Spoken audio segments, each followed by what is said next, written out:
Hi, good afternoon, everyone. Thank you so much for joining. So, we will commence the program fully once we have at least up to 20 people join. But for now, what I want you all to do is connect with each other. So, simply sending your name, what you do, and what your interest for this edition is, so or what you're expecting. So please do that in the chat. If you'd love to speak, you can simply raise your hand and introduce yourself. I would call some names, but in the meantime, let's send in our name, what we do, a link to our social media handle. It could be LinkedIn, it could be Instagram, it could be Facebook, anywhere you want us to connect with you on.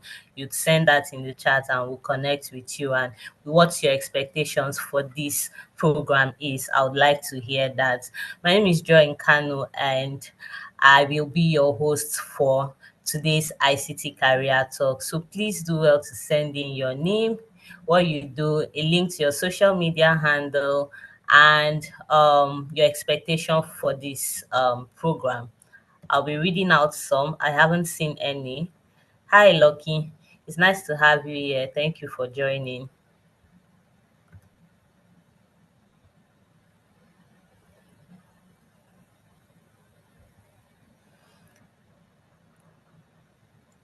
Hi, Olivia. Would you like to unmute and introduce yourself and maybe tell us what your expectation for this program is?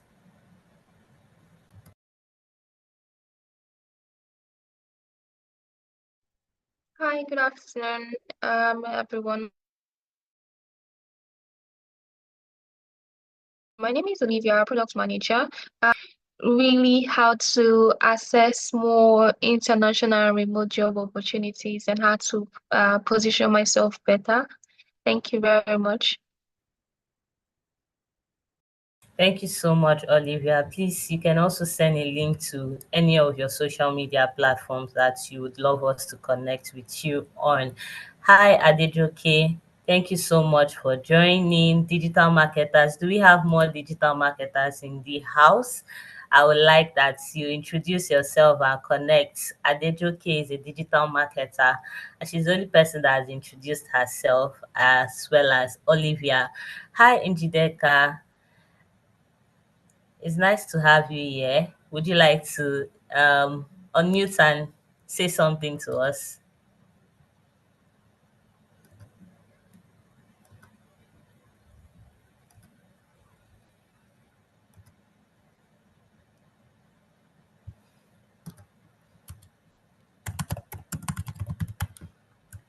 Hi, good afternoon.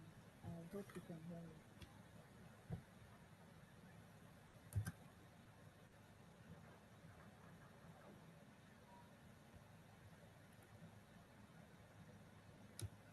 Good afternoon. I Hi. hope you can hear Yes, me. yes, we can. Okay, thank you. My name is Njideka Victoria. I have too many expectations actually. Right now, I'm trying to switch career path, and there's actually too much going on. You know, trying to switch from medicals to tech, and it's actually been a whole lot, honestly. So I'm trying to like use this seminar or webinar as a stepping stone, sort of, yeah, to actually gain the clarity I'm looking for. Thank you. Oh, nice, nice, nice. And trust me, you're on the right path. So I believe at the end of this session, this masterclass, this event, you would be able to get one or two things that will help put you more, give you more insight and clarity. It's so nice to have you here. Thank you so much. Okay, I've seen someone else. Hi, sorry if I'm pronouncing your name badly. Hi, Surakat. It's nice to have you here. Please forgive me if I'm not using the right pronunciation. It's nice to have you here. Hi, Lucky. It's also nice to have you here too. Well done, everyone. So let's just be more patient while we wait for others to join. But I expect us to connect with each other. I mean, don't you want to grow your LinkedIn? What don't you want to meet new people? So please do well to send in your name, what you do, your expectation for this program, and a link to your social media handle so we can connect with you. Please. I'll be reading out some of the introductions I see here. Hi James, it's nice to have you here. James is an infrastructure and DevOps engineer. His expectation is to get valuable knowledge and more insight that will help to shape his career. Well done. It's nice to have you, James. Lucky says that he hopes that he can get an idea on how he can get his first gig in tech. And I'm hoping that at the end of this session, you would be able to get clarity on job opportunities, where you can find them and sort of. So it's nice to have you all here.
So, hi, for those just joining us, I can see one of our speakers is here. Thank you so much, Mr. Paul, for joining. Okay, so more people have been joining, and I'm still seeing the introductions, but they are not as much as I want them. We have about 17 people on the call. So please, let's do well to send in our name, what we do, our expectation for this program, and a link to our social media handle. We want to connect with you, so please do well to send in your name. Hi, Susan. It's nice to meet you. Susan's expectation is to gain extra knowledge and make out something valuable with the knowledge in order to groom herself. It's nice to have you, Susan. I hope at the end of this session, you'll be able to figure out that and you'll be able to get insight into what you're looking for. Um, who else? Hi, Freedom. Freedom is a graphics designer, and his expectation is to get invaluable knowledge that will help.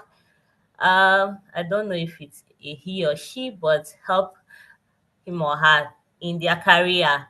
Right? It's nice to have you here, Freedom. Please do well to connect with everyone that have sent their social media links. Would begin right away. We'll be starting soon. I think we should give few minutes for more people to join so we can just two more people and then we'll kickstart the event. So if you know anyone that should be here and the person is not here, I don't know why you're not giving them updates. So please do well to invite your friends as well. Reach out to those that you know would this event will be beneficial to so they can also join.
All right, I think we'll just carry on while others are joining. So it's so good to have you here. Once again, my name is Joy Nkano, and I'm a project manager. I'm also a product manager at Bincom Dev Center, and I'll be your host for today's ICT Career Talk. We have our topic for this edition is overcoming obstacles to a globally attractive tech career. And I know some of you would be having questions like, what do they mean by globally attractive tech career? Or what does it mean for my career or my tech career to be globally attractive? We'll get to know that. You also want what are the obstacles? I mean, a lot of us are going through that same phase of being in tech and not really knowing what you're doing, or there are some that are into tech but seem to be doing a number of things. They are data scientists and they are writing code and they are digital marketers and they are graphics designers, and then they just feel like, what am I doing? Right? Would get clarity from today's session, would also get insight into how we can navigate in our tech career to give that global standard, because the goal is going global, right? You don't want to be limited to just where you are or where your country, Nigeria, or wherever it is you're from. You want to be everywhere. You want to be that hot cake, right? So in today's session, we have amazing speakers with us that will share insight into their own experience, what it was like for them when they were starting out in tech, and how they were able to navigate through tech, how they were able to overcome those challenges and obstacles they also face. So we'll get to hear from our speakers today. But before then, let's just talk a little bit on this topic. I mean, not some of us are familiar with this particular topic, or some of us at one point in our life have also experienced challenges, and I would like you to share your thoughts on it and how you were able to navigate through it. It would be helpful to one or two persons here. And I think I would call on Olivia to help brief that. Yeah. Olivia, if you don't mind, would you like to talk a little bit about some obstacles you faced in your own tech career and how you were able to overcome them?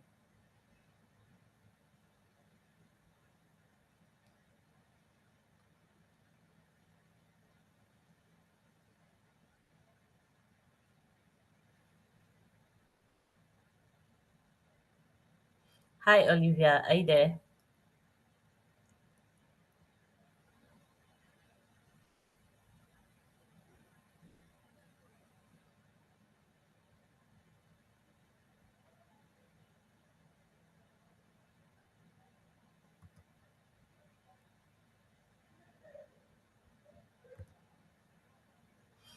Okay, so I think I'll go with someone else. Hi James, do you mind, please, can you share some of the obstacles you faced in your tech career? I know you've been into this tech thing for like a while. So can you tell us some of the obstacles or challenges you went through or you faced while you were starting out, and how were you able to overcome these challenges? It would be helpful to one or two persons here. So please, if you don't mind, could you just unmute and let's hear your voice?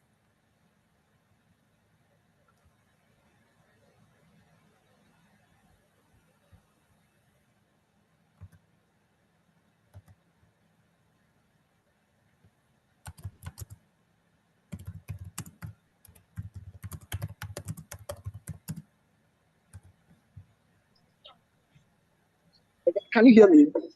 Yes, yes, I can hear you now. Apologies, my noise, my background is a bit noisy. Just Okay, fine. We can hear you. challenge, I think when I started out, one of my challenges were that I didn't really have, not like I had a computer science background. I didn't know much about IT as a whole. So it was a big challenge trying to understand concept of some technology. So and but interestingly, I had someone I worked with as my team, Mr. Alex.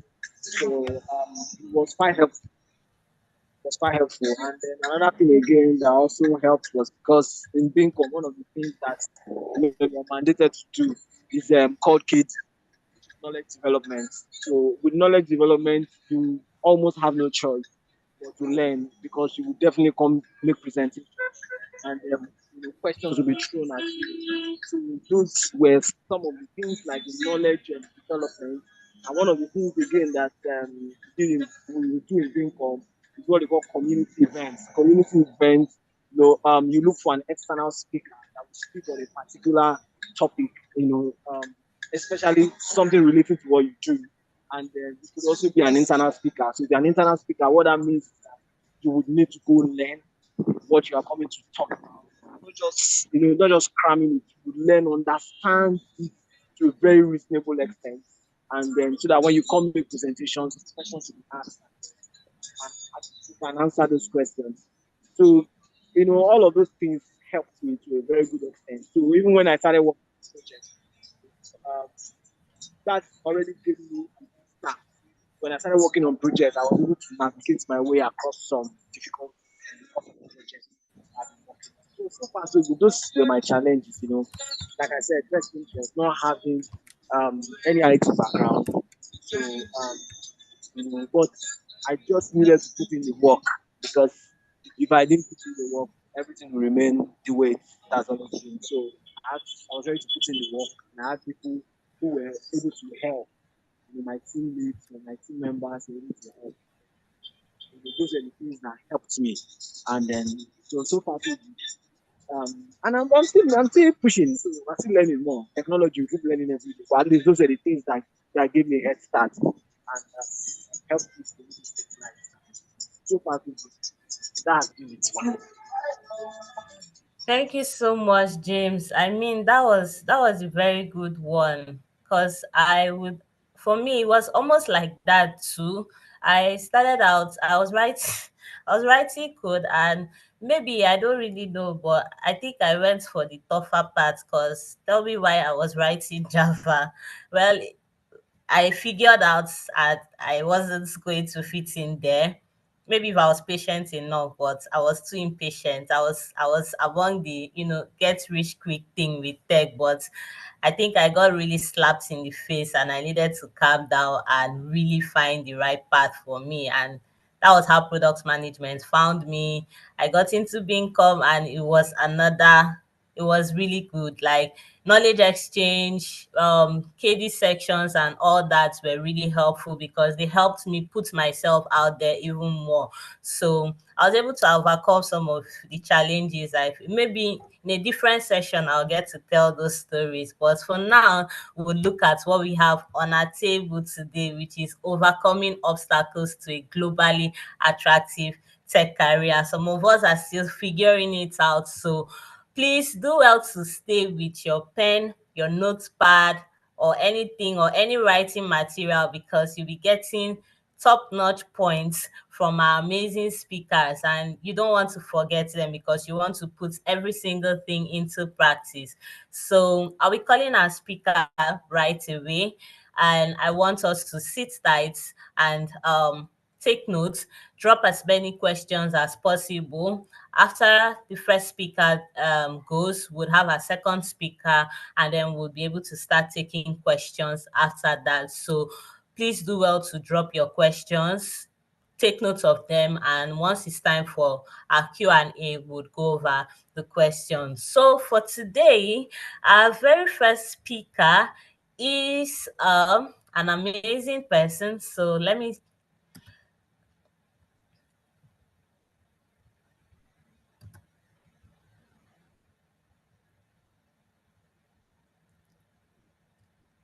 I just need to share my screen. Good. All right. So today our first speaker is Mr. Paul, and he's a visual designer with over 8 years plus experience under the design persona Azenix. In the time, he has crafted clean, effective, and lasting design solutions for brands, helping them promote sales and enhance their reach across all touch points. Whether it's leading local or remote teams, he brings a good sense of humor, expertise in project management, and an inherent spirit of excellence to everything he does. He recently embarked on his new adventure, founding the Azenix School of Visuals and Tech, where he is pioneering digital skill education in Nigeria alongside minded experts. Together, they are working to empower the next generation of digital creators. I'll be dropping the links to Mr. Paul's handles. Please do well to follow him. He shares valuable insights on his socials, and you don't want to miss any of that. Follow, connect with him.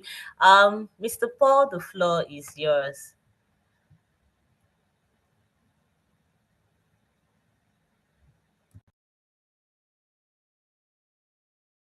Hello, everyone.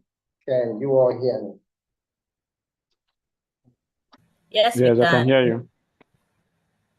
All right, perfect. So, just a moment. Yeah. So, can I share my screen instead? Okay. Yes. Okay. So we gonna have to share my screen. Right. Okay. Just a moment. Okay. Okay. Just a moment so I can push out my. All right, welcome everybody. I was so excited when I was asked to, speak on this event because I'm someone who is passionate about teaching people through my experience in design. And I feel like if people must advance, they need information. All right, so they need information, and that information can only come when you get it from the right source. Somebody who has actually tried something and gotten results from it, not just anybody. And that's where I see myself today, trying to talk to people, trying to let them understand, okay, how do I navigate this whole tech stream? Because there's so much information out there, right? So today we're talking about overcoming obstacles to a globally attractive tech career. And we'll go through a set of slides that I've made that try to capture the main points. First, well, about Paul, right? I'm 30 years old, like probably could guess. A visual designer residing in Nigeria. On the side, I'm a mechanical technician. I'm married with a kid. And yeah, so in engineering front, I'm a mechanical technician. I currently work with ExxonMobil on a contract basis, and I have an advanced diploma in mechanical engineering from City Engineers of London Institute. I've previously worked with Procter & Gamble, Speed, and I think that's about teaching engineering. Now, on the creative front, I started graphic design in 2016. As of 2016, I was still being an apprentice with Exxon. So I had enough internet. I had my first laptop, and I was like, here, why not start learning something? Because that was the first time I learned about LinkedIn learning. So I jumped into it, and I didn't regret. So during the COVID, I lost my job for 2.5 years as a mechanical engineer. So basically, I was a full-time creative at that time. And I went on to learn web design. So now I'm a graphic designer and a web designer. And yeah, so the following year, I went on to mentor people on ADP lists. I don't know if any of you know ADP lists. So it's an online platform for people who need mentorship. So I volunteer there and mentor young designers who are people who are tech enthusiasts who are just coming in and they have lots of questions. All right, so right now, I started my own graphic design school to address some learning challenges I've noticed with people I mentor. Like after going through the whole mentorship, I realized there's a problem. They are not getting the right courses, or the courses they are getting, they don't relate to it. So I tried to focus on bringing local examples and actually teaching them not just how to use the tool, but how to navigate the whole tech industry as a person with pricing and positioning themselves right. So I'm currently taking those courses. So let's jump right into what we have for today, setting the stage. All right, so I'm going to start off with a question. I don't mind if, I don't, you all of us can chat, right? So in the chats, for you, what is one sentence that actually summarizes an attractive tech career to you? Just put this in the comment. What is an attractive tech career to you? Some people would say money. If it is money, just type it in there. What do you see about a big bro? Like, I want to be like that person. Is it how good he is with his skills? Is it how comfortable they are? Just throw it in the comments. Let me see you all and know what you are thinking currently before we dive in. It's important we all are on the same page before I progress. Skills, yeah, somebody that has skills, getting the job done. Interesting. Someone said, the fact you can work from home and earn good money. That's true. Like, this is it. Like, I thought that you can chill at home and you don't have to go out and money is coming. That's an attractive tech career. I really love that. Fire. Let me give that a fire emoji. Yep. So I love that. And who else is contributing? What is an attractive tech career to you? Like the question we have currently. The fact that I can work from home, the skills, and importantly, the money. So it's all centering about money, convenience, and yeah, because of time, I'll move on, but keep dropping. I'll come back to the freedom, freedom to do what you think of, freedom to travel where you want. Nah, I love that freedom. All right, so let's go down to it. Because now we're on the same page. Let's look at what's a globally attractive tech career is like. If something is globally attractive, it's not localized. It's not just important in a particular area and some other areas just not needed. So what is a globally attractive tech career? A globally attractive tech career signifies not only financial benefits and job security, but also the chance to engage in meaningful work that impacts society positively, right? So I know a lot of us have state skills, experience, getting the job done. What if you are getting the job done on a hack bot that is hacking people's account? That's a tech career, but it's not impacting society positively. So what we are looking at here is the positives. On the right side, we see a view profile. This, I don't know if any of you have seen this, but when I saw it, was really amusing. This guy worked 8 years in HP. He worked 22 years with Microsoft, and he went on to become a goose farmer. So is this what a globally attractive tech career looks like? Or is that what it is? Are we all working towards becoming farmers in the end? Because, I mean, before this guy even started, he was a software lecturer. Down, if you go to his LinkedIn. So what is really attractive at this point? You can see this guy literally built Microsoft, like from 2020, from 2001, like he worked on Windows 7, Windows 10, Windows 8, Windows 11, up to Azure, like before he even became the principal performance architect. But at this time, this guy was fired because his performance became poor. So what really happened?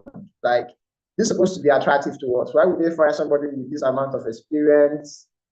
And yeah, so it's the part that keeps me wondering. So what is really attractive in this career if somebody with this level of experience can be let go eventually? So let's walk gradually through it. I spent 8 minutes and I have just 12 left. So next, the main point I want to start with is that we are many, right? Look at this picture. This is just one conference that happened this year. And there are over 10,000 people that went for just Figma conference. For those who don't know Figma, I believe every one of us know here, this is just one UI UX design tool. There are 10,000 people that attended this physically, not talking about those who streamed it online. So get successful in tech is becoming the new right race. Everybody wants to win and everybody wants to join. And you can see just last year alone, 1.6 million people just took one of Google's courses, just one of it, 1.6 million people took it.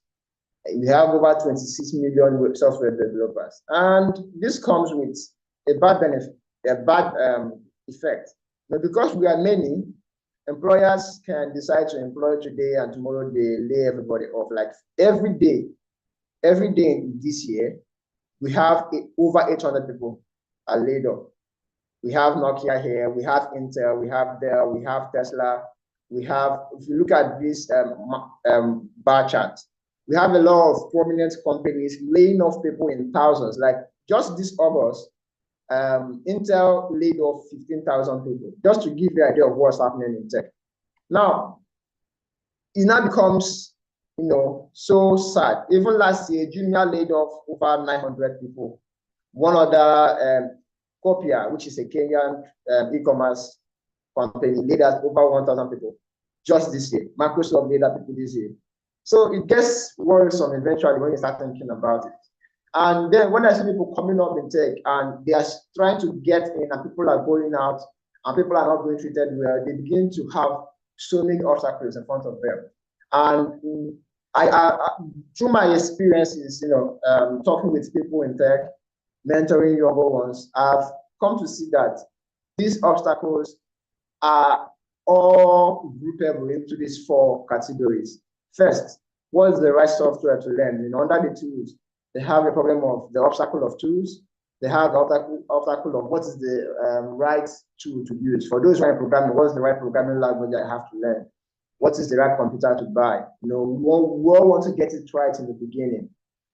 And also, when they've told them, okay, go and learn this, the next question is, where do I learn it? Who do I learn from? Because there are so many courses out there. If you go to Udemy, you see so many courses on just one topic. You just type Python. You see a bunch of courses. How do you know which one to take? Because people want to get money in tech, it also comes to, how do I get the right job? How do I get these big paying jobs that can give me freedom? How do I, market myself to the clients or employers to, stand out right? How do I price my services right too, Very important question, because if you're not pricing yourself right, you can be doing work and you're earning peanuts.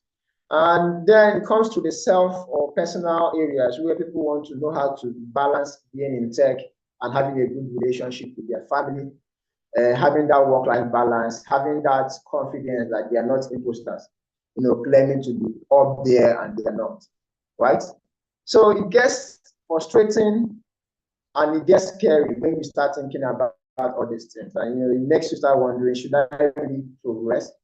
All right, so my time is really well spent. So I'll just go on to, after setting the stage, how do we navigate these obstacles, right? How do we navigate them? How do we get through them? Because it's not just discouraging that people are, feeling this way. There are people who are still making it. Even with all these things happening today, people are still making it in tech. I'm a witness. I'm having fun in tech. So how are we able to do this? How did I do it personally? To be at a place where I can see projects and I'll be like, I don't want to handle this project on my own volition, right? How did we get here? So I'm going to share from my own experience as fast as possible. I just hope you take down as much points as you can here, because I'm going to breeze through what we have. All right. For you, the first thing anybody needs to know today, if you didn't get anything from today's meeting, is make up your mind fast. Being in Nigeria, being in an African country, we're already disadvantaged. I know I was telling people that I started learning how to use my keyboard, type on my keyboard without looking when I was 12 years old, and I see kids who are already 5 years old. If you watch movies, you see these guys typing very fast already at 6, at 7, and me thinking I learned early, I'm actually like 5 years late. I didn't start my journey in graphic design till I was, I think I was 21 or 22, right? I didn't take it serious till 2016. That's when I actually but like, man, this is something I could actually take serious as I'm making money for. But you see a guy at 16, they're already head of design, head of marketing outside this country, and you realize that we are wasting time already in Africa. So if you're going to make it here, make up your mind fast. Learn skills that are related. Stop jumping from one skill to the other. You go for marketing, you enter graphic design. For graphic design, you hear tomorrow that Python is doing well. You jump into Python. There is money in every field in tech. I'm just trying to get this to you. If you keep rolling around, you won't get that money. If you keep jumping from one skill to the other, you won't get that money, right? So make up your mind fast. Do something that you are actually in love with. Don't do something that is just money related, something that you don't, I want to get into it for the money. Are you really enjoying what you are about to do? Me personally, when I see flyers, I will take them. I didn't even know I wanted to be a graphic designer. I will take them, I will just keep staring at them. That's for good flyers. Over time, when I'm designing now, Those flyers I have looked at over the years become my judgment, reference. Like, is this looking good? Am I aligning this well? I didn't know about alignment or the principle of design until I started reading books about it. I was like, this is what I'm doing, because it has become a part of me already before I started reading up about them. So try to pick things that you are naturally interested in. You do better if you love what you are doing. I have more stories to tell here, but we don't have so much time. So I'll go to the next one. Now, how do you make up your mind if you don't even know what is up there? A mentor is someone who sees more talent and ability within you than you see in yourself and help you bring it out.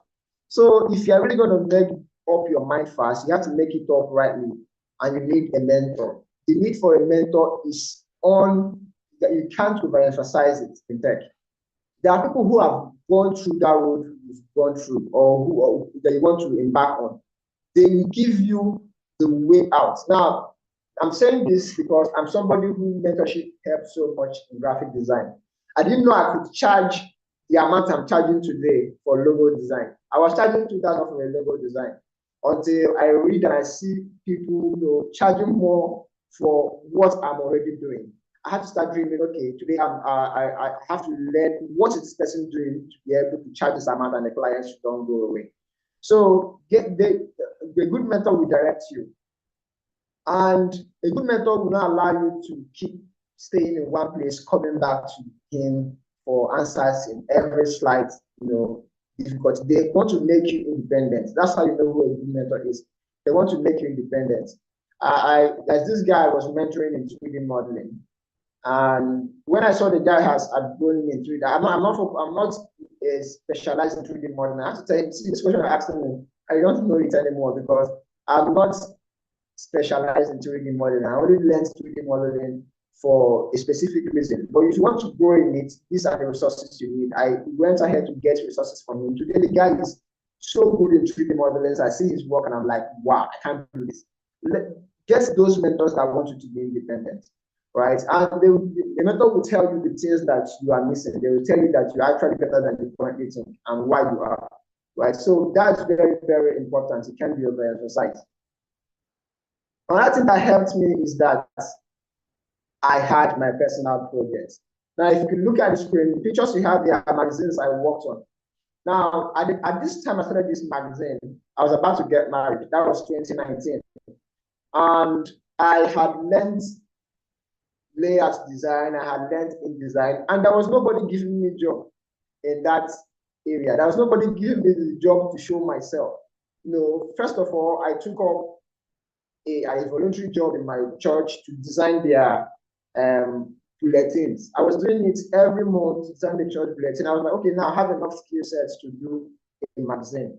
Now, I wasn't going to sit around and wait for somebody to bring a magazine design job for me. I was like, I can do this. I can write, I can design. I have good pictures. Let's do a magazine. I told my wife, both of us wrote, and we started a magazine. Now, we passed it because we have so many other things going on right now, but this is an example of a personal project. A personal project allows you to go wild, to do anything you can, because it's up to you at this time. Nobody is telling you, I want it like this, I want it to release tomorrow. You don't have time to really, bring out the best in you. I know how much I've made just because of these magazines I did. People see it and they see how capable I am. Are you into programming? Start, do an app, find a solution and build it. Work with your friends. This can be a product, it can be a service, it can be just something you want to put on your portfolio. Go ahead and work on it. Have a personal project. It's best for this personal project is something people get to interact with. Then they get to know more about you. Talk about your skills to the right audience. On your social media, don't be hiding and doing in secret. Talk, right?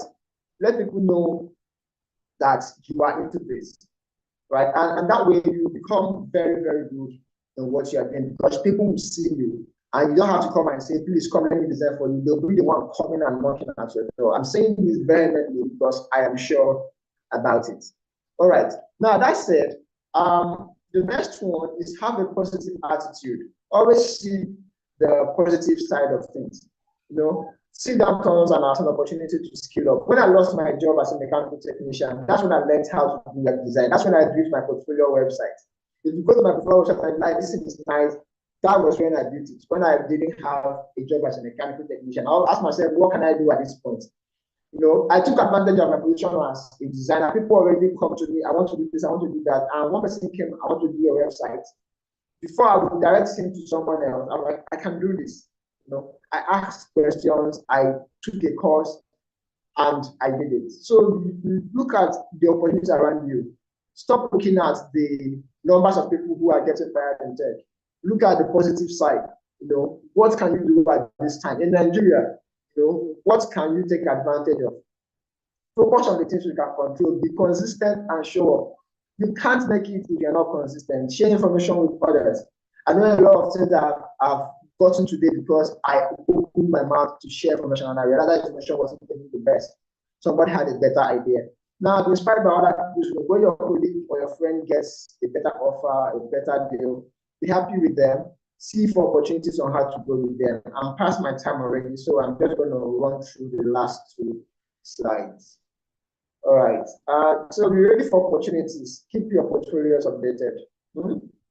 Don't be somebody who is always waiting for somebody to tell you, I need your work. I need something of your work. Get it ready and keep. So that when opportunities come, you can get those opportunities. You apply for jobs. Apply for openings on LinkedIn. Apply for openings on Himalayas or AP, and attend webinars like this. Look for opportunities. Look for how to go. There are so many jobs open today in tech. There are people who are getting fired. There are people who are employing. So be on the right side and be open for opportunity. And lastly, take quality courses, right? Take courses that are quality. Don't waste your time. You don't have time in tech. We're already disadvantaged by our geographical location. Don't bid on it. Take courses that when you spend this 1 week learning it, you've learned it. Avoid courses that are how to make an app, how to make fire effects on Canva. Those are not the courses you need as a beginner. You need courses that gives you a holistic view of whatever tool you want to learn first. Then you can go to these specialized courses of how to do this, how to deploy an e-commerce website. Those are specialized courses. Once you start learning those kind of courses, you will confuse yourself. Focus on courses that teaches you, this is the tool, and this is how you can use this tool. And then when you know the tool, you can now start using the tool to do specific things. And when you have made your first challenges, you can build on those specific things you learned. So I'm currently working on some of those courses now at School of Design, where I'm taking visual design. My target is to teach people how to be a designer. Not just teach you how to use Photoshop. I'll teach people how to go ahead to take this skill and convert it to money. So these are some of the things you have to look at for if you are looking at for courses. And also for somebody who has been in that field with you, how do I get the right courses for my field? All right. So that's about it. You can connect with me. I'm on ADP list. If you need mentorship, you can go to ADP/mentor/my name, and you can book a time with me for mentorship. My portfolio is at sonicast.com. The host has posted it. You can have fun with me on Facebook. I try to take off work, and just try to be myself as a human being on my Facebook. If you want to take my course, you can go to my website /start, and you can enroll on my course starting this month. All right, that's about it. I hope you all have learned something. If you have questions, I'm going to stay back and I will attend to them later on. Thank you all for this opportunity. Thank you so much, Joy. I'm very grateful for this opportunity to share my experience. All right. Thank you so much, Mr. Paul. I mean, this was an interesting one. You just went straight to the point, like just giving us the facts. That's a very, very good one. And I'm sure a lot of us have gotten or taken note of the things that we need to do. I mean, these are practical things. They are not just, head knowledge or just take it and then sink it nowhere. You have to put it into practice. So thank you so much, Mr. Paul. Please take note of your questions. You can drop them somewhere so you don't forget. We'll take questions after the second speaker. So please do well to stay with us. And then also, I will need your feedback for this event. So I'll be dropping a link to our digital feedback form. So please do well to give us your feedback. All right, so I'll be introducing our second speaker for today's ICT Career Talk. His name is Mr. Oluseyi, and he is a prolific products and projects manager or a project management professional with over 20 years plus experience in the IT industry, telecommunications industry, e-commerce industry, and digital technology led companies. He has a Bachelor of Technology degree in architecture and has several certifications in product development, project management, health and safety, and advanced environmental health and safety. He enjoys teaching and impacting knowledge.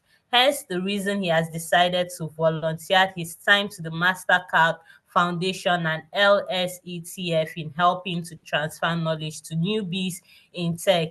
Thank you so much, Mr. Oluseyi, for taking our time to join us for this session. Please, the floor is yours. Hi, Joy. Good afternoon. Hi. Sorry, let me put on my video. How's everyone doing? Am I clear? Is it clear enough? Yes, it is. Okay, my video is clear enough. Let me just have more ambience, like just give me a minute.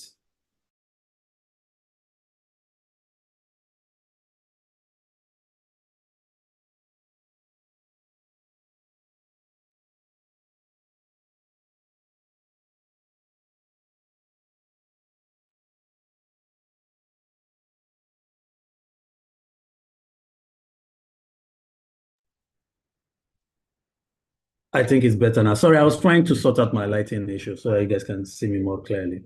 So that's why I muted myself. Okay, so like Joy rightly said, I'm a product and project management professional, and this is what I do. This is what I live for. This is what I breathe for, and I'm glad I'm here to be with you guys, and I will jump right into it. I would share my screen now. Just give me a minute.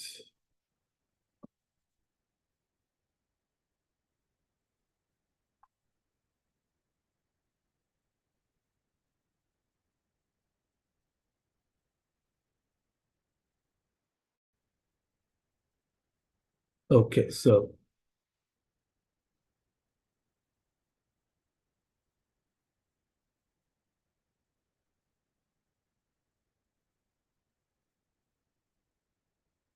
today we'll be talking about overcoming obstacles to a globally attractive tech career.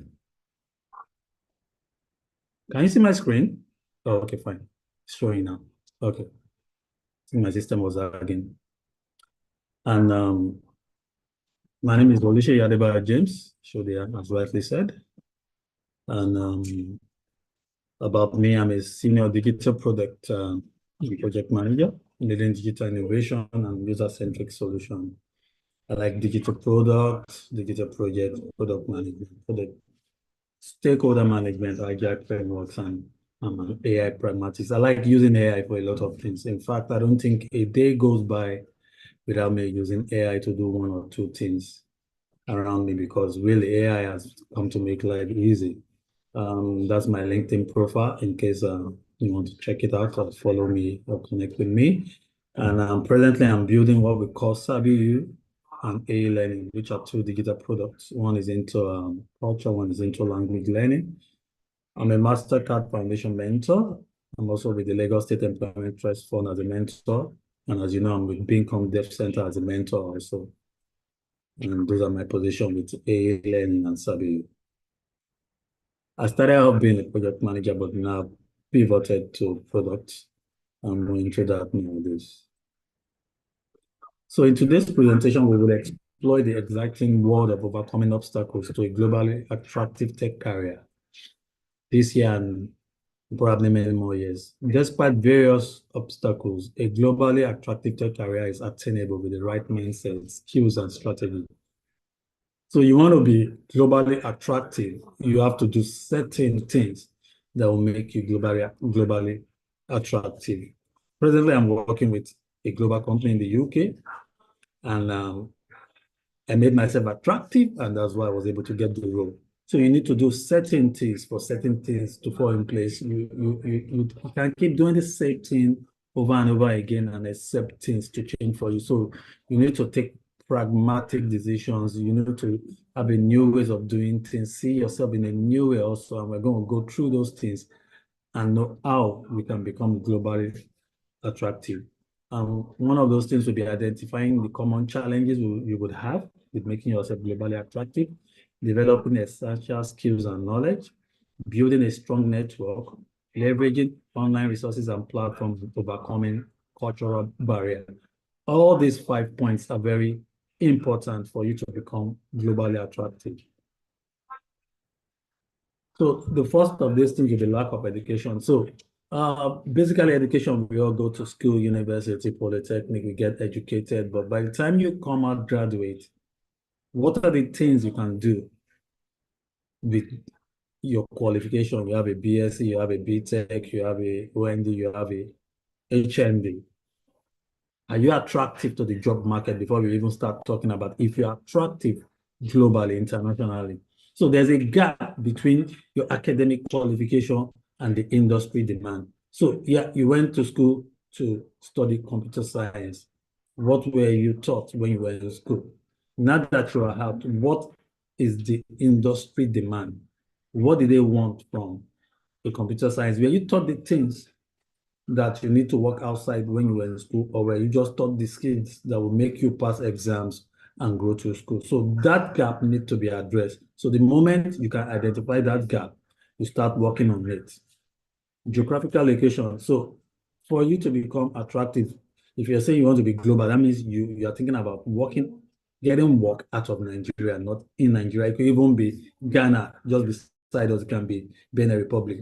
Those are global places also because they are not in Nigeria. Nigeria is local. So geographical location, you need to overcome the barrier there with remote work opportunities. There are some work opportunities that you cannot get in the US or Canada or the UK. The moment they see your location, they don't want to employ you. In fact, you can go through all the interview stages, and at the last stage, they just bother to ask you, which country are you presently residing in? And you say Nigeria, you'll probably lose the job opportunity. So you need to make yourself very attractive. If you are so attractive, one or two things will happen. They will employ you, knowing that, fine, the location doesn't matter. Or two, they will ask you to relocate. Then financial constraints is also a factor under identifying common challenges. So these are the challenges. And navigating the cost of education, certifications, and relocation. Now, I just spoke about relocation. Sometimes you need to relocate, leave Nigeria for you to be globally attractive. And the cost is a lot. Now, this is even out of the pocket of a lot of people. Certification also, the cost. There are certifications that cost as much as ₦1 million, and some 500, some 200. Do you have the financial means to be able to do this certification, to be able to relocate? These are the things that will make you globally attractive. Cultural barrier is there also. Now, basically, you need to adapt to a diverse work environment and international collaboration. You're from Nigeria, you're Igbo, or you're Hausa, you're Yoruba. Your culture is different from people working in Europe or people working in America. The way we speak, the way they speak are different. You need to get to know how to balance that. Those are barriers also. The imposter syndrome. Now, this is the killer of dream. Once you start having self-doubt about yourself, it's a problem. You'll be asking yourself, oh, can I actually do this? Can I work with the big four? Can I work with Google? Can I work with Microsoft? Imposter syndrome. If you have the skill, yes, you can work it, but you need to defeat imposter syndrome. It's a killer of dream. Sometimes you will ask yourself that. I find myself asking myself that question sometimes also, depending on how big the project I'm about to get on. And you ask yourself, am I fit for this? Can I see this? So we need to identify that also and try and kill it as soon as possible. Then the next thing is after identifying the challenges, you need to develop essential skills and knowledge. So you need to build on your technical proficiency. You need to master the programming languages, data structure, and algorithm. You need to learn. Now, the earlier speaker spoke about being a master of one, and it's true in this case for tech careers. You need to specialize. If it's Python, specialize on Python. If it's JavaScript, or if it's a combination of those things, but you need to be 100% technically good. There's no 50% Python, 50 or 25% JavaScript, and 25% Java. Whichever one you want to specialize on, let's be 100% good with it. When you get to a management role, then you can now just have knowledge on everything because you need that knowledge to supervise the people that are 100%. But when you're just building your career, you have to be 100% skilled in that thing. The next thing will be soft skills. We always look down on this, or we always put this as a back burner. Soft skills is very important in any career, especially tech. Most tech people don't have soft skills, and most of the time it kills their dream and trajectory. I just dealt with one this morning, very talented backend engineer, but very poor soft skill, very poor communication, very poor teamwork ability, and there's no way you won't let go of that kind of person, no matter how good they are. So let's learn to cultivate good communication skills, good problem solving skills, good critical thinking skills, emotional intelligence. You need to learn when to say no, when to say yes, when to shout, when to keep quiet. Teamwork capabilities. Yes, you are the best in the team. Don't push it in everybody's face. Don't push it in your CEO's face. Don't push it in the technical team lead face. Do your work, be humble, and work in a team. Don't let others that don't know as much as you are, or are as good as you are, or as fast as you are, don't let them feel like they don't know what they are doing. Then continuous learning is important also. We need to always stay updated with industry trends and emerging technologies. For me, AI and AI agents are the thing I'm actually following up every day now, because that's probably where the new unicorn, the new unicorn startups are going to come up from. So the next slide is building a strong network. So once you are developing your knowledge and skills, you need to build a strong network. And you can do that by going on network platforms, LinkedIn, Behance, or some other ones. Meet with people, follow people, connect with people, chat people up, ask questions. When you're there, also put out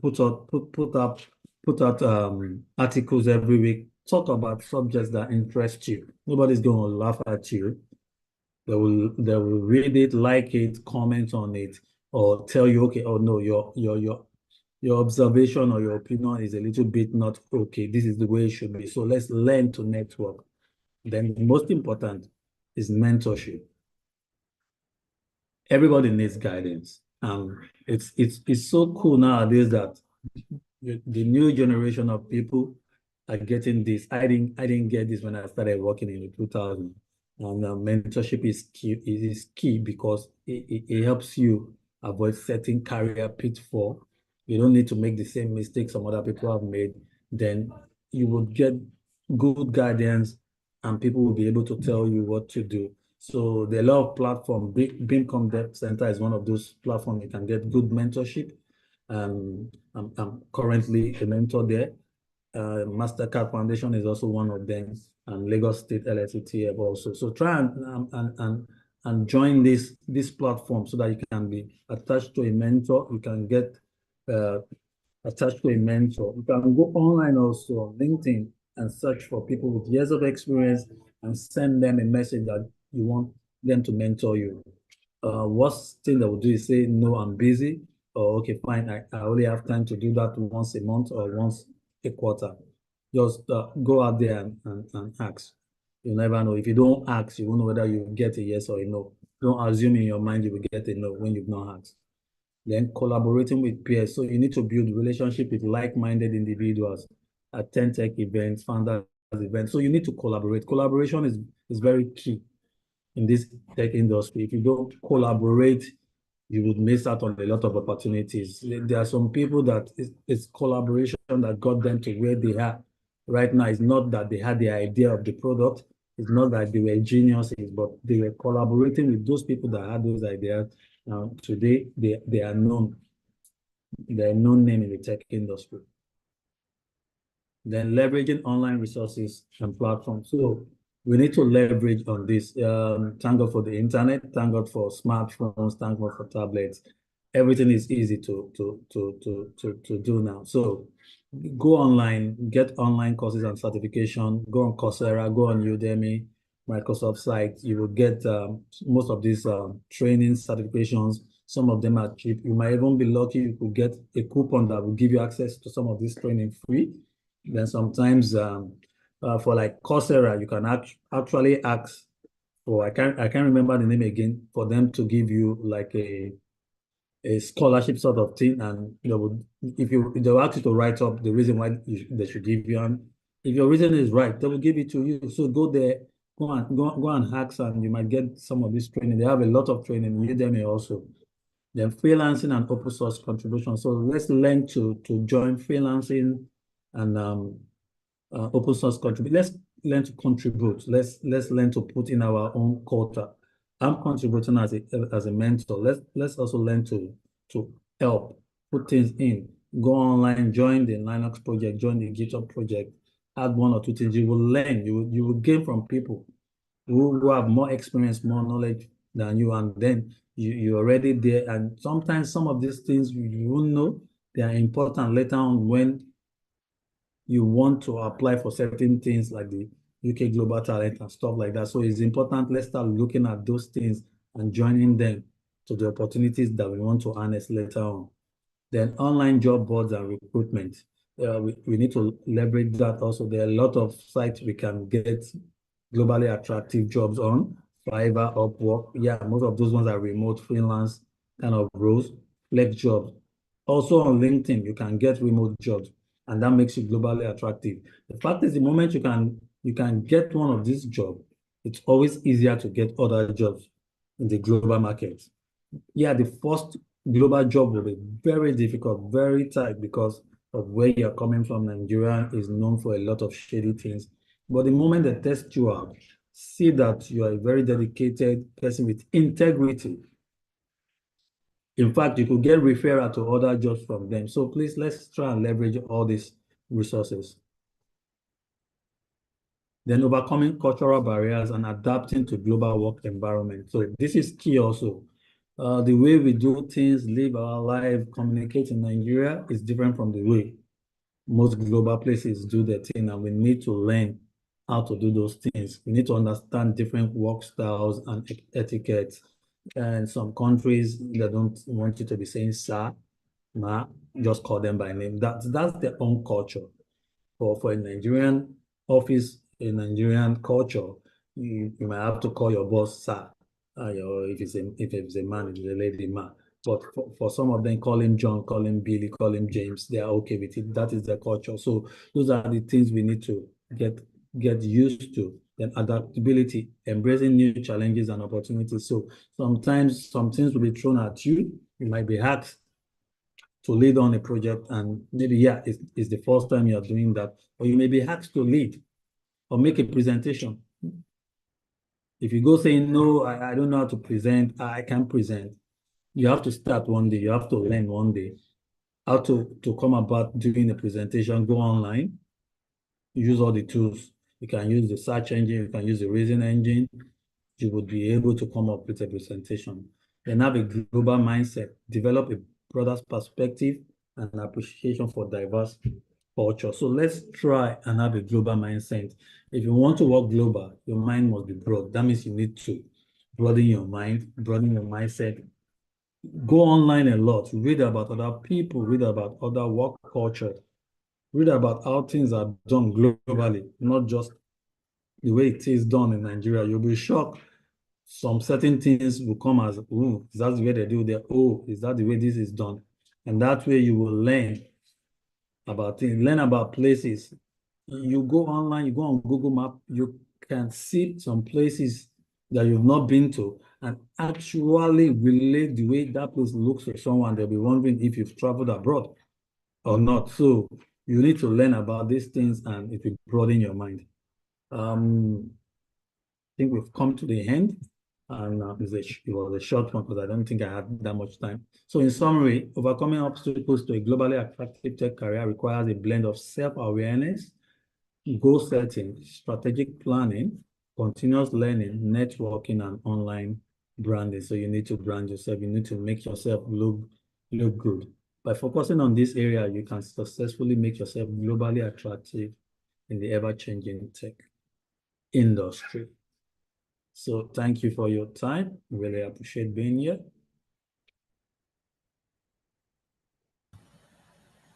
Thank you so much, Mr. Olu. I think you were stuck on the first, your screen was stuck on the first slide, so we couldn't see the other Oh, slides. serious?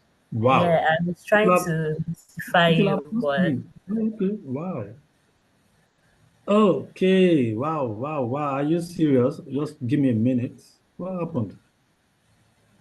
yeah, but we you can share the slides so those that are Yeah. interested, Yeah. yes, can have access to the slides. Mm. So we have a community as well where you can join, you can meet with other techies. So if you're interested in getting the slide, I'll be dropping it in those communities. I'll also share the links here so you can go over it. So before we begin the Q&A session, this event, like I mentioned, is brought to you by Bincom Dev Center, and we run a service called the Global Tech Program.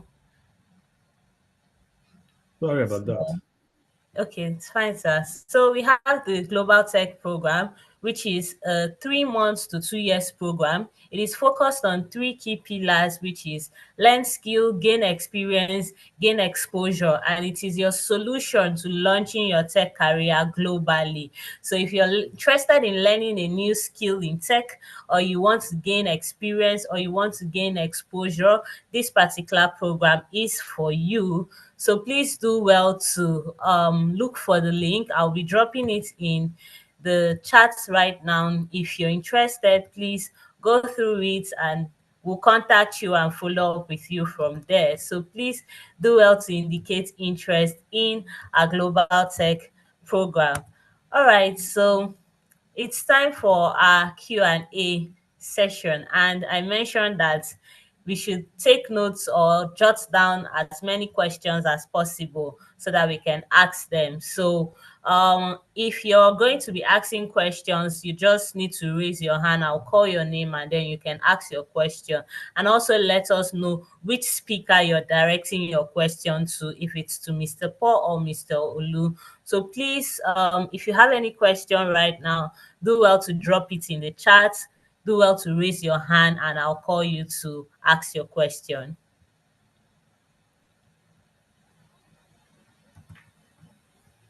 Any question from anyone? I mean, we've said a lot of practical things and I don't expect us to be muted or not have any question. Please, let's ask as many questions as possible. Okay, hi, Rat. Please, you can go ahead and unmute.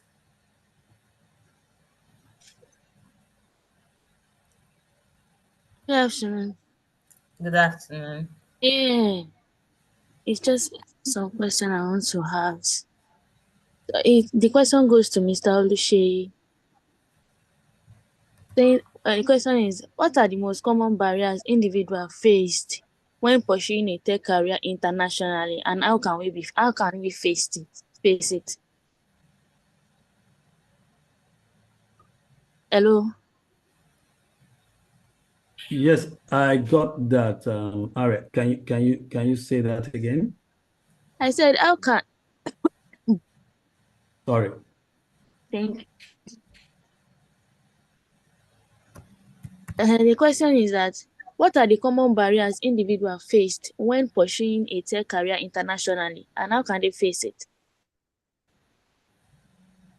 Okay. I mentioned most of that in my slide. Unfortunately, it wasn't playing. I'm sorry about that. If I was paused I'll have found out what the issue was. Most of these challenges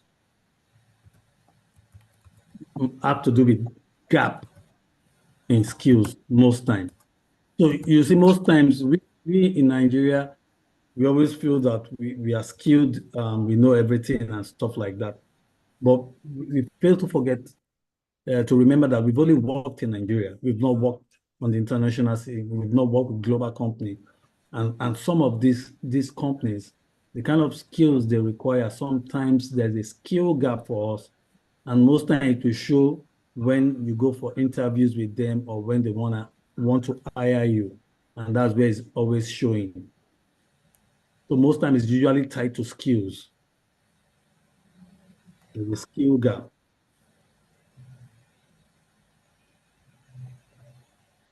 All right, sir. Okay, I hope that has answered your question, Harriet. And Yes, the I other get thing that. I would say might be imposter syndrome. You thinking you're not good enough to work with a global company. You're not sure. You might even be scared to attend the interview. So we need to deal with imposter syndrome. Everybody has them now and then. I also have them sometimes. So that's a fact. We need to deal with that also. All right, sir. Yeah. All right, thank you so much for that question, Hirat. Thank you so much for responding, Mr. Lu. All right, so there's a question from Mr. Paul, and the question is, how do you maintain a work-life balance while pursuing a fast-paced, high-demand career in tech on a global scale? All right. So I love that this question was directed to me. I personally had to start leveraging on tech. I remember then I used to miss my friends' birthdays and all my, and it was becoming a thing for them. I don't even remember people. We don't call people. My mom would complain, "You don't call me." It's simple. I started setting alarms. So I had a schedule. I would set alarms to repeat every Sunday by this time, call this person. Every day by this time, call it. And that was just it. So you have to start setting alarms. You have to start setting schedules, reminders for yourself, so that it will remind you to actually do the things you are supposed to do. Nobody cares how you got to remember as long as you do it. So try to remember to do the things you're supposed to do to the people around you, and let them know what you are doing. Don't think that they will not understand. They will understand. Even though they don't understand the details, they know that he is trying to deliver a project. You understand? Like, because there's a disconnect that I can't even tell her what I'm doing. That's for the guys who are in tech. They can't tell their girlfriend or wife what they are doing because they feel their wife will not understand. They don't have to understand the very basic details, the very tiny details. You just know that, okay, they're trying to deliver a project to a client, so you won't have so much time, right? But when you have the time, try to make it up. Let them feel you. Make time for them. Prioritize them too. Have like times that you don't do anything that has to do with work. Like when I'm with my wife, I have times, hours, I'm like, okay, this is us just chilling and seeing movies. Everybody can go to hell. Sorry for using that word. Everybody can just go. All the work can pause. You're not replying any client. You're not replying going on any meeting. Just sit down off your phone or put it on silent and just see a movie together. 2 hours is enough. You have drinks, chill. Let them feel your presence. That way, you are making time for what really matters, which is family. Family is more important than all these things. If you have all this money and have the freedom, and you don't have people who are dear to you to enjoy it with you, you start realizing how lonely it can be. So try to make time for what really matters and prioritize it. When you're putting time for meetings, put time for people you care about. There's always time for them. So that's how I practically done it for me, right?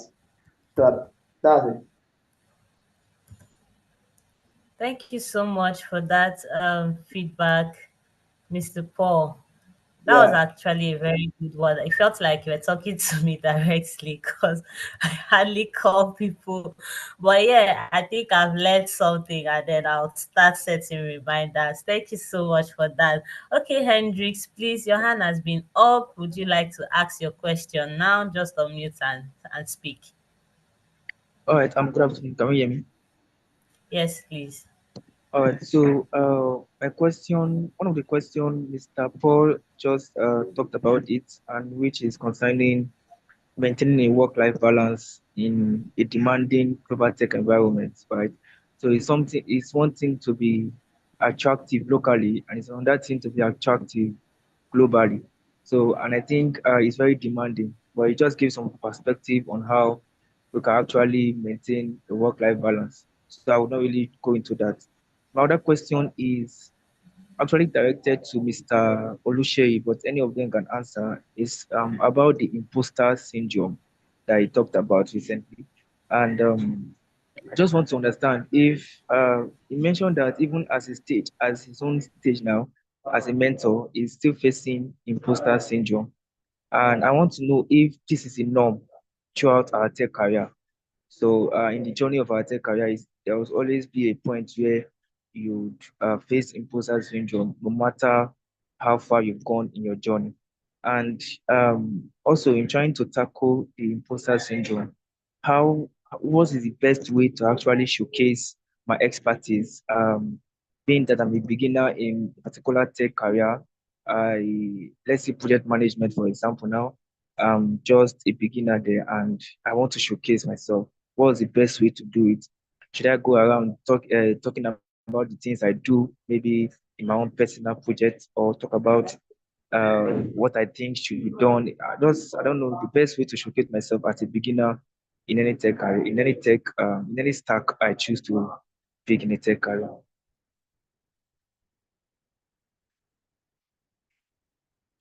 So that's the question. Did you get it?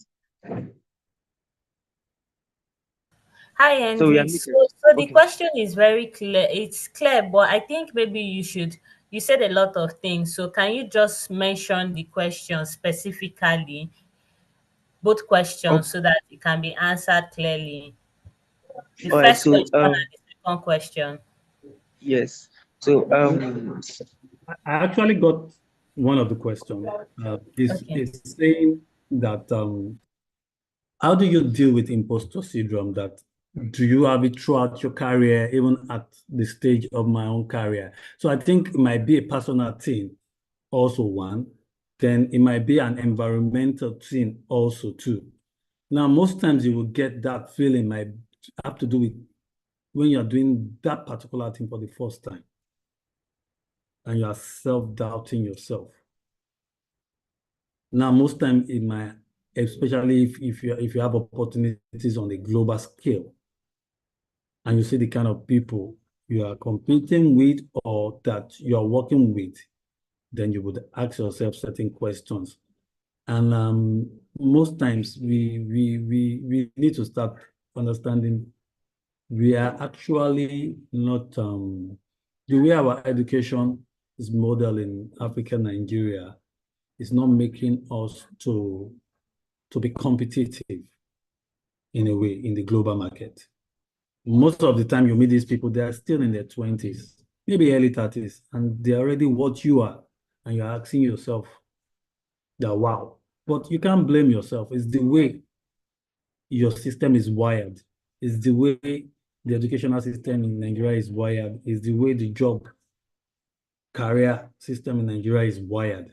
So that's some of the things that would bring up those imposter systems sometimes, imposter syndrome sometimes.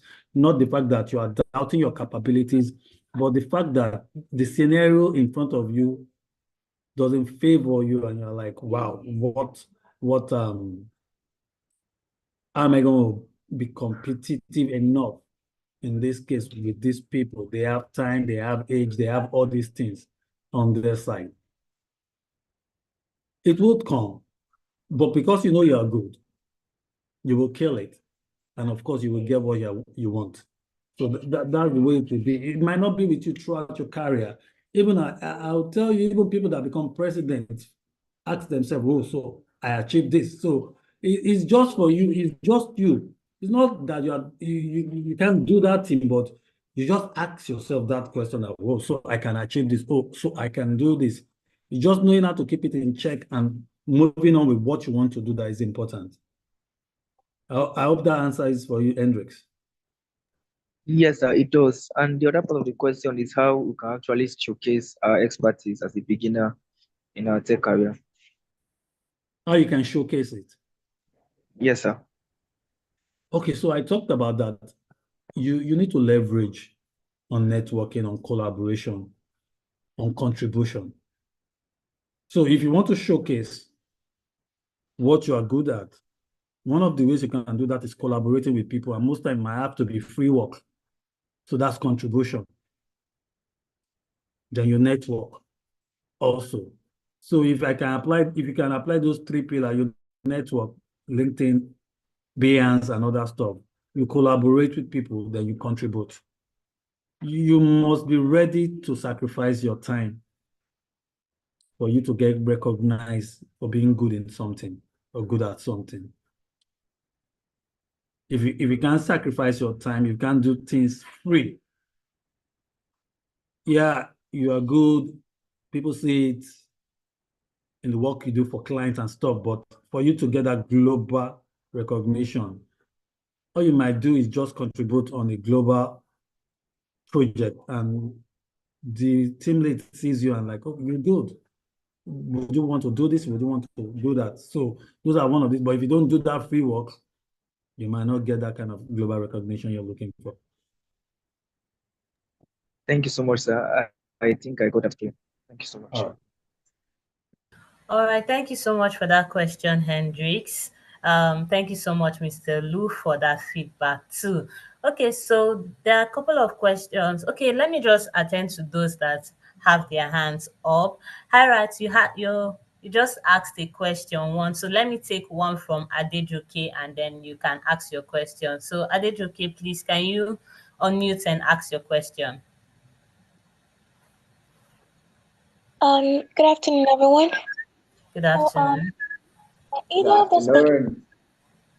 either of the speakers can actually answer the question. So, what is your guys' take on the how companies require people to have like certain amount of experience before they can work, like they require like 2 year a year at least of experience, but almost every company does that. Even as an intern, they expect you to have certain amount of experience. But if almost all companies are doing that, how do you think one can actually um gain those experience as an like in the sports way that they expect? And let me give an example. Like in my case, for example, I have learned a couple of things on my own, but I am never like confident enough to like maybe classify myself as an expert in a certain field. So I believe that most of those companies, the experience they're asking you is like, oh, have you worked with a certain company before? Give you experience and feedback and all of that. But since most of us don't have the opportunity to do that, how do you think we should deal with that? I don't know if you got the question. Okay, hi, Mr. Paul. Would you like to take that question? She can. Okay, now I got your question, and yeah, like, so let me rephrase it. Like, what do I think about um, employers wanting you to have experience, and you don't even know where to have this experience before they employ you, because you need a job to get experience, and employers are demanding you have experience before they give you the job, right? Please, am I getting this question right? Yes, that is correct. Yes. Now, this is what I did. So I'm going to give you a practical of what I did. So my skill, I started doing it as a service to my church. Like I just started doing it for them free. So I started designing for the flyers. I suggested to the church, I can do bulletins for you guys. They said, okay, fine, do it for us. I started designing it. Then in church there, we had people who had businesses who saw my work and they were like, hey, I wanted to work on this for me. And I started charging. So that's how I moved into freelancing. And with freelancing, I built my portfolio and then I got jobs, right? Now, for somebody who is into copywriting, for example, How about you start up a blog, start up a I don't know, like start up a blog, start writing on topics, post it on your blog, share it. Somebody would see, you can have a wealth of jobs that you've done that people can look at, and that will count as experience. When employers are saying you must have this amount of experience, they are trying to be sure that they're not going to start paying somebody who can't fill in the responsibilities that they're about to give you. So if it's an entry level role, they don't need you to have experience in Microsoft before they can give you that role. They just want to be sure that you can do what you said you'll do. So a sample work, a portfolio that is out there for people to see what you've done with the skill you've learned will show. So I'm going to show you another one, another example. I just completed my Google Data Analytics course, and I'm trying to focus my attention in data visualizations, presenting the data in a way people can see it and love it and want to interact with it. So I have a personal project on my own to go ahead, like, I shared, I always have a personal project, right?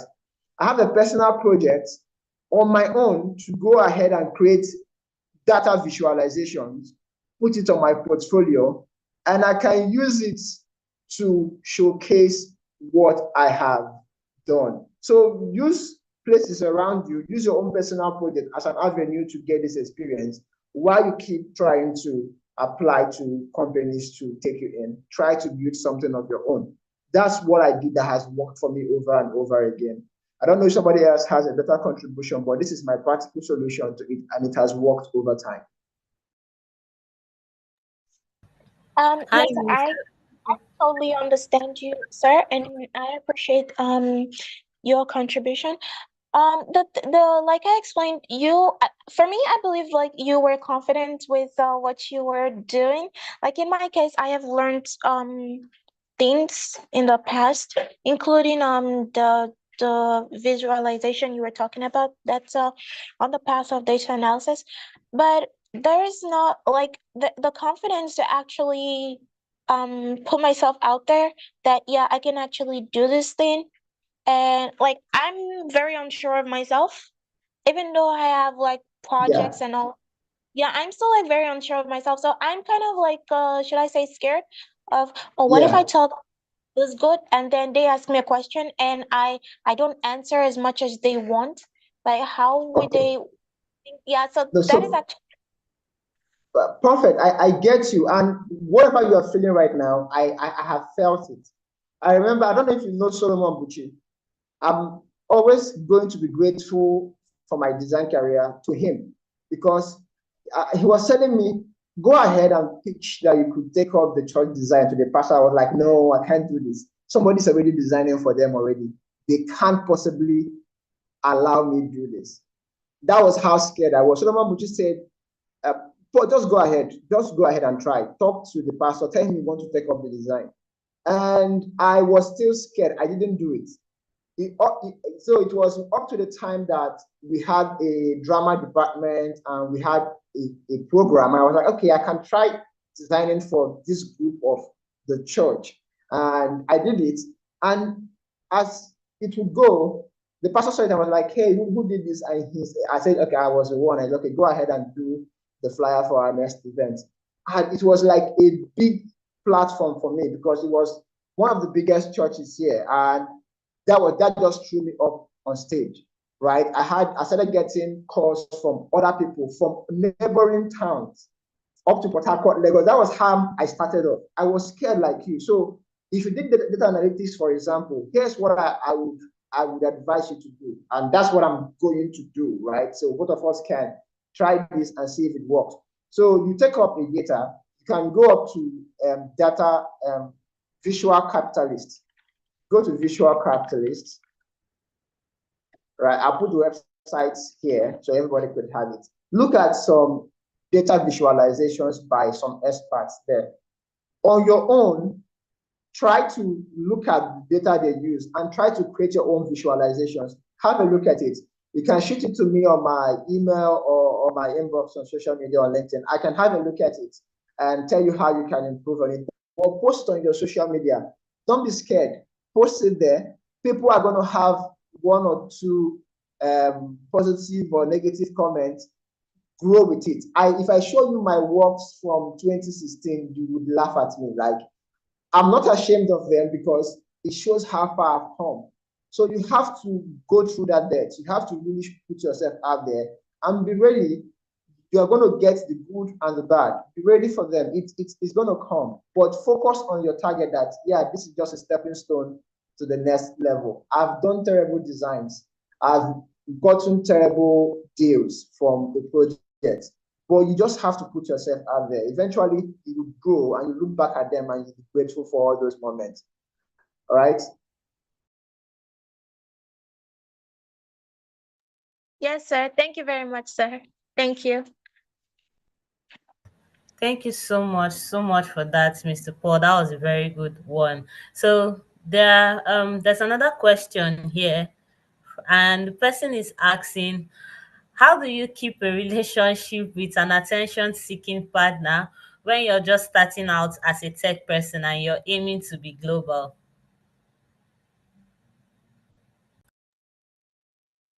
Is that for me? Yes, yes.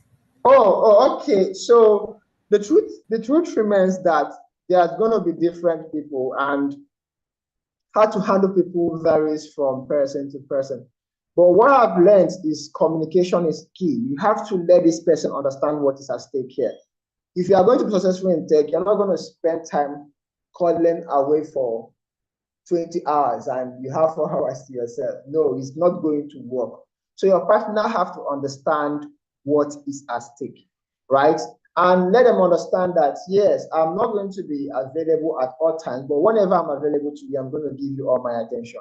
Now, I don't know if the partner on hearing this would agree to this, but it's something to, give a try. Let them understand what is at stake. I can't buy us GLK if I'm chilling out here with you every day, right? Let them understand it. If they want what is best for you too, they would give you the time to work. But also make sure you are communicating.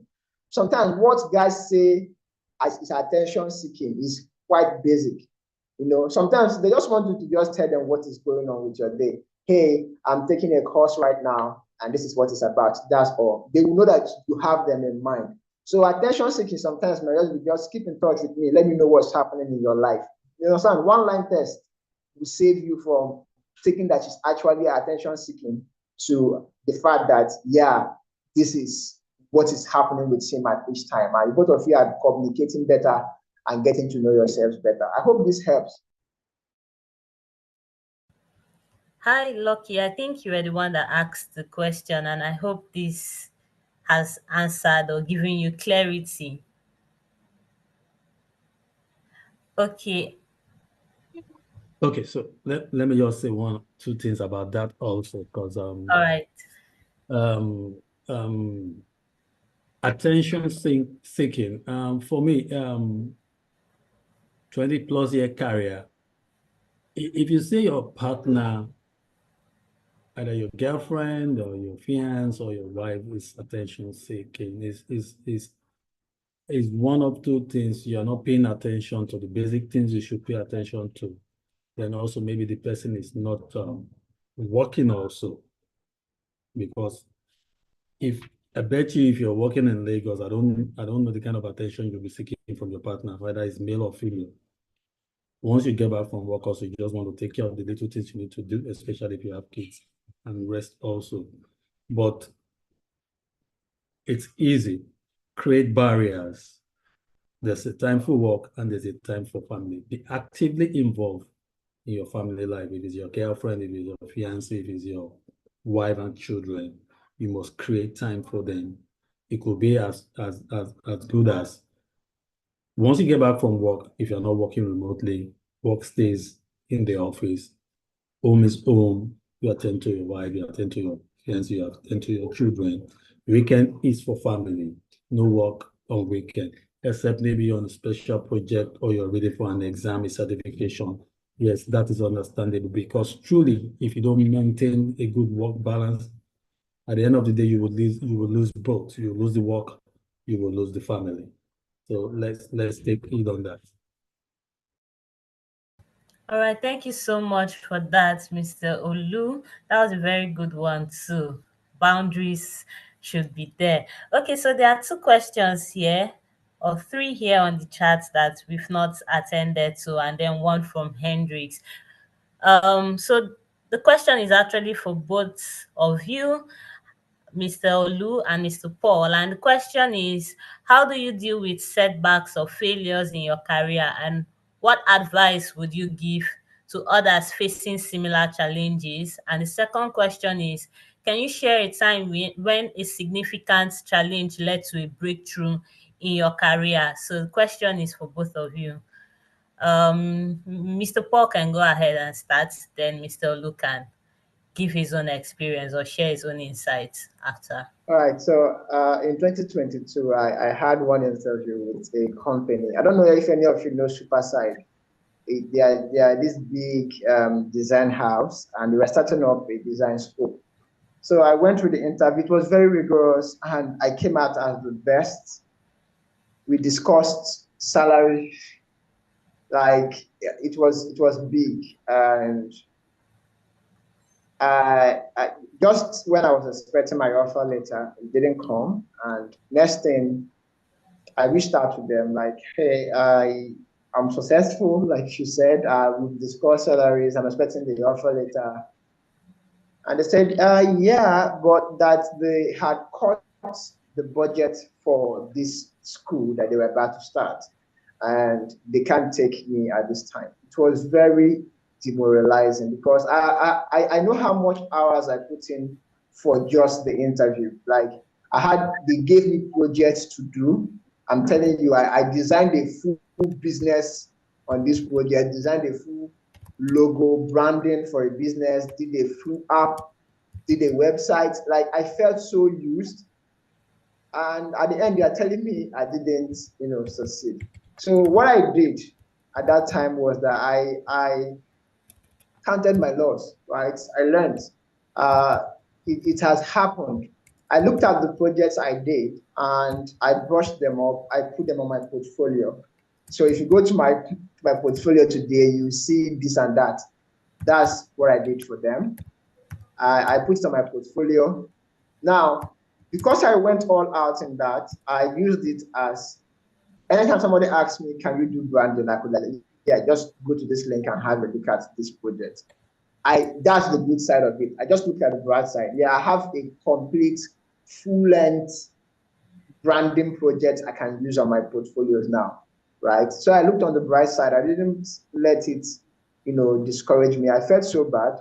I didn't apply for more jobs after then for like some months, right? So that's one big time. Another time was, like I shared earlier, I was a mechanical tech and I was doing graphic design on the side, and I lost my job like just during the pandemic. I used that as an opportunity. I was like, what is the good part to this? I have more time to myself. I started photography. Like I ran a full photography business. In case you've seen Blurry Eye before, that was me. And because I had more time, I learned web design. So every opportunity every time something goes bad on your career, ask yourself, what is the good part? What is the good thing I can get from this? You lost a job, that means you have more time. You didn't get an offer. What have you learned in the interview? What have you learned interacting with the people you've met? So that's what I've done practically in situations where things didn't work my way in my career. Can you share a time when a significant challenge led to a breakthrough in your career? Yes. Lastly, I had this client I was working on, and I was trying to lay out her book. She's a writer, and I work with her on other projects. And on this particular project, she had this editor from the UK. Baba, the woman does not want me to do anything. Like she literally wants to be on top of the project. She wouldn't let me make any changes. And on this blessed day, I was trying to tell my client that, yeah, you are done with this book. Your editor have arranged it in Microsoft Word, but you can't publish this book without allowing a designer to lay it out. The editor was all like, you can't, be saying this. I've been doing this for over 20 years. And it's true, she's been doing it for over 20 years. She has published numerous books. And I told her that, yeah, but I've actually learned from people who have been publishing books from the beginning of desktop publishing. I can say that because I took a very quality course. So I knew what I was saying. That I took this course, and this man has been doing book publishing from the beginning of desktop publishing. And what I'm telling you is what's obtainable anywhere in the world. She said, okay, go ahead and lay out the book. After I laid out the book, she published it on Amazon.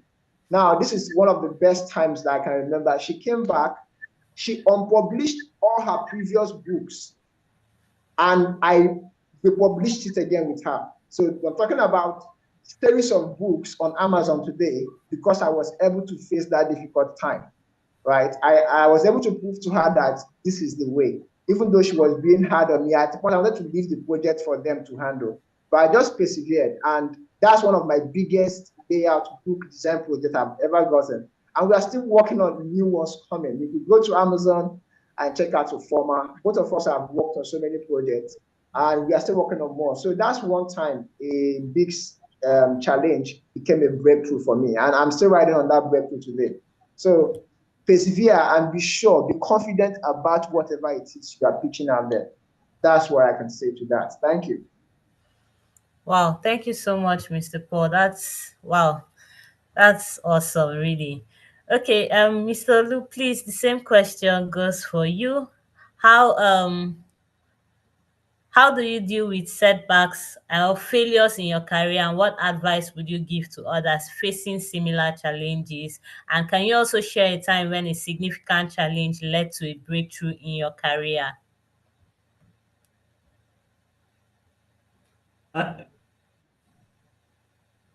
let me pass on that, please. Can you hear me, Joy? Yes, I can hear you. Let me pass on that question. Thank you.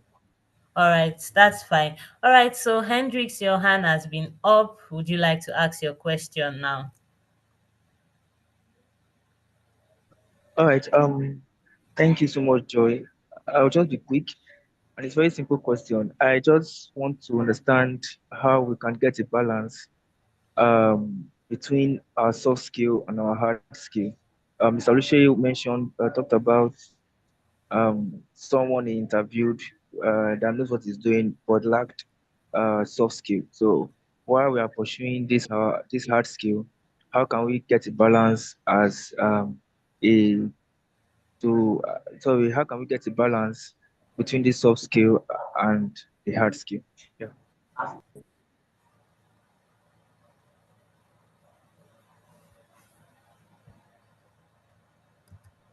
So did you hear me? Is the question for me, Hendrix? Actually, for both of you, sir. Okay, so for me, it's not like it's a balance. You have to be good at what you are good at. Your technical skill has to be up to par, 100%. Now, all I'm saying is you need to start learning your soft skill. It's not about balancing it. You are not supposed to balance it. Your art skills, your technical competence must be 100%. But you need to learn the soft one to promote, to push, to make you sellable, to make you fit into your role. So you need to know how to be emotionally intelligent in some situation. You don't have to be all brash all the time or all blunt all the time. I'm a technical person, I'm blunt. I can't do this thing. No, no, no. It will take 5 days. If you can't do 5 days, there's nothing I can do. There's a way you can pass across the message and let me know it's 5 days, but you will try and push it out in 4 days. But if you can't, you would let me know on the last day. So that is more polished and more suiting. Now, whether you meet up within 4 days or it still takes 5 days, doesn't matter to the person you just said this to. But you've said it in such a polite and nice way, and the person will empathize with you. Because most times what we fail to realize is your line manager, your technical manager just need to empathize with you. But if you are too blunt, if you are too brash, if you are too technical, if you are acting like the computer you are typing away at, they won't empathize with you and it will tell you, you know what? I said 5 days before, get this done in 3 days. Don't get it done, you know what to do. So we need to learn these soft skills to make ourselves sellable, to let people empathize with us, not pity. Mind you, I said empathize. So we need to learn these soft skills. It's a gradual thing. It's not something you learn in a day. You keep developing, you keep evolving. Go for training. Sometimes you need to go for training. Sometimes you need to read online. Then the way you relate with people, try and relate with people that have more experience than you. Try and relate with people that are older than you. You will learn one or two things. You will pick up one or two things from them. It's called experience. Thank you so much, Mr. Olu. Mr. Paul, please, do you have something to say or add to that? I'm totally sorry. I skipped the last question because my computer was just acting up. I had to restart. So I didn't get the last question. I'm really sorry. About soft Okay, skill, yeah? Yeah. Hendrix, please, can you ask the question once more for Mr. Paul? Okay, so it's just to say if we can find a balance between our soft skill and our technical skill.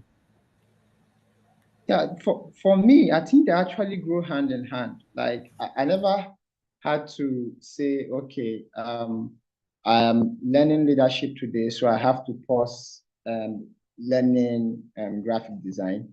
No, they go and when you're presenting your work, for example, that's one place to actually practicalize your communication skills, for example, right? So when you are working with people, for example, when you're taking in job and you have to ask questions, you're leading a project, they are going hand in hand. So I think while you are actually taking courses on, for example, how to use Photoshop, you should look for courses on communication on LinkedIn, for example. Take it. For me personally, I've taken courses on leadership, communication on LinkedIn Learning. So don't see them as things you don't need. They should go hand in hand at the same time. So when you are in a new organization and you have to start doing project management, for example, it's a soft skill. Try to take a course on project management as the need arises. Those are for the niche ones. For the general ones like leadership, communication, just as you are doing your project, you are learning how to do Photoshop, learning how to do Python. Take some courses on communication, take some courses on leadership. Those are just the basic ones, team spirit. Then the other ones can, grow as the need arises. So that's what I've done or what I'm doing, and it has worked so much. And practicalize it, put these things you are learning into practice. So as every day when you're communicating with your client or your boss, try to be intentional about applying whatever it is you learned and improving on them. So yeah, that's it. All right, thank you so much, Mr. Paul. All right, so we'll take our last question from Adedroke. Please, can you go ahead with your question? And let's know who you're asking or directing your question to. Okay, so either of the speaker can actually answer the question. How do you suppose someone balance multiple careers?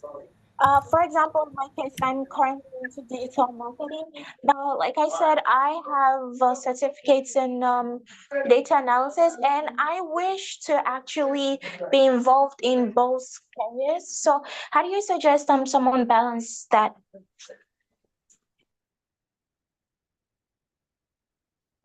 Please come again. You have certificate in data analysis and what? I'm currently into digital marketing, and Okay. I have experience with data analysis. So I'm actually interested in both careers. Like I want both. I want to be involved in both. So how do you suggest someone balance that out? Wow. Okay. I have to sit back on this. Mr. Oluseyi, do you have something to say on this before I say what I have in mind?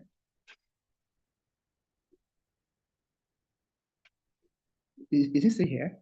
Yeah, I'm here. Sorry. Okay, please. Attending to something. Okay, so Very good question, Adejoke. Okay, so you have digital marketing skills and you're also a data analyst. So the way I would look at it and approach it is both are very good skills. But which of them can you use to easily start off something on your own without looking for a job? That is the approach I would take. Let's Perfect. say you've been trying to get a job, you've applied here, you've applied there, blah blah blah. As both as a digital marketer and both as a data analyst, and there's no just headway. Which one do you easily say, okay, fine, I am well skilled and well versed in this thing, I have the knowledge. Which one can I start off? Being a freelancer or start up my own business? It's a digital marketer. Now you see, you need to look at it from this view. That your data analyst skill is so much an advantage to you as a digital marketer. You know why? You'll be able to analyze all the trends you get when you're running campaigns and adverts. And that way, you can even present it in a better way than what you would get of those campaign manager, the built-in campaign manager on Facebook ad or any of those ad manager. And that will give you an edge and an advantage in a very competitive market.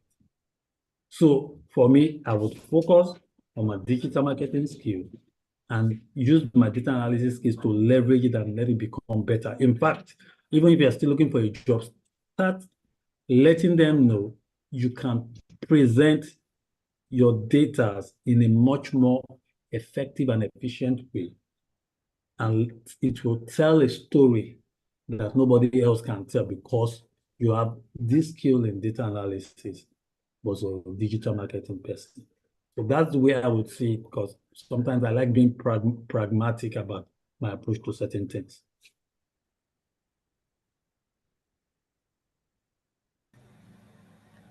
All right. Oh, all right. Mr. Paul, do you still want to Yeah, say something on that? Okay. he basically cleared it. I was want to say, like, when you go to the dashboard of this advertisement, Facebook, for example, you go behind, you see a lot of data just lying around there.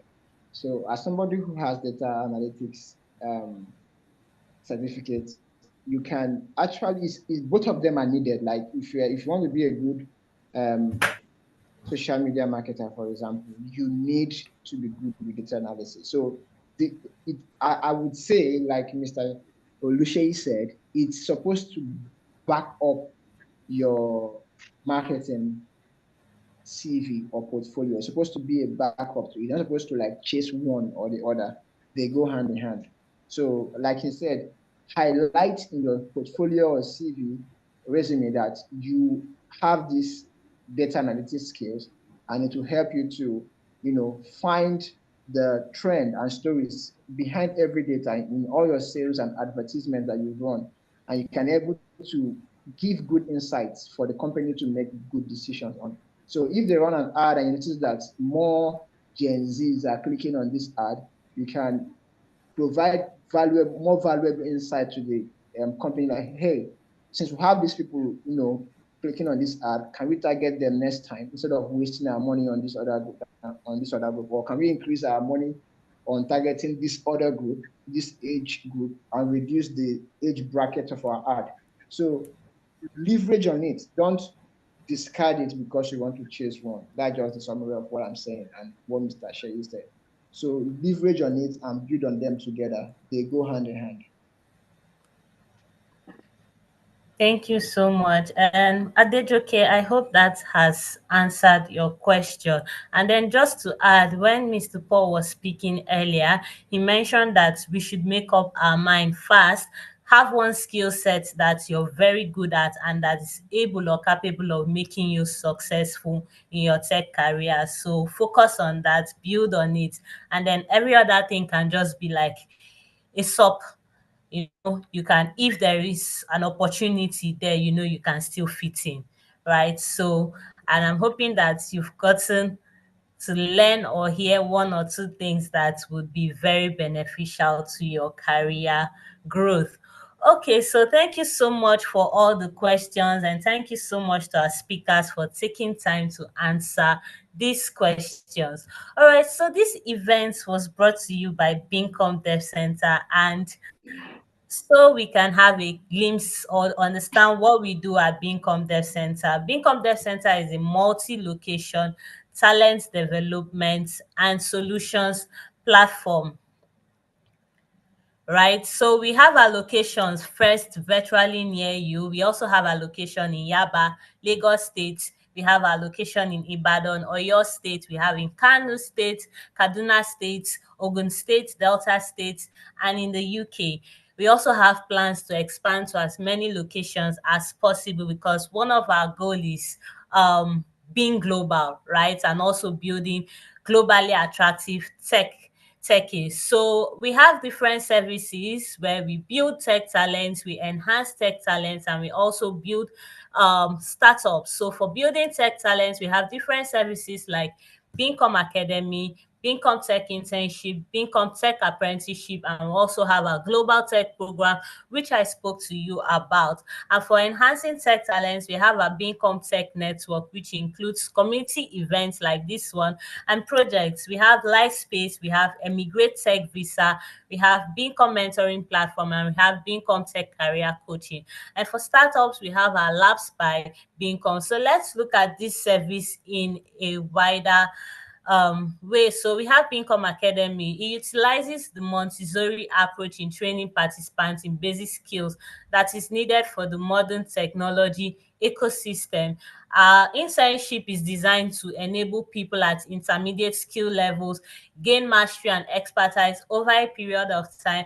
A tech apprenticeship is an industrial attachment for people at various skill levels to gain experience and on-the-job training.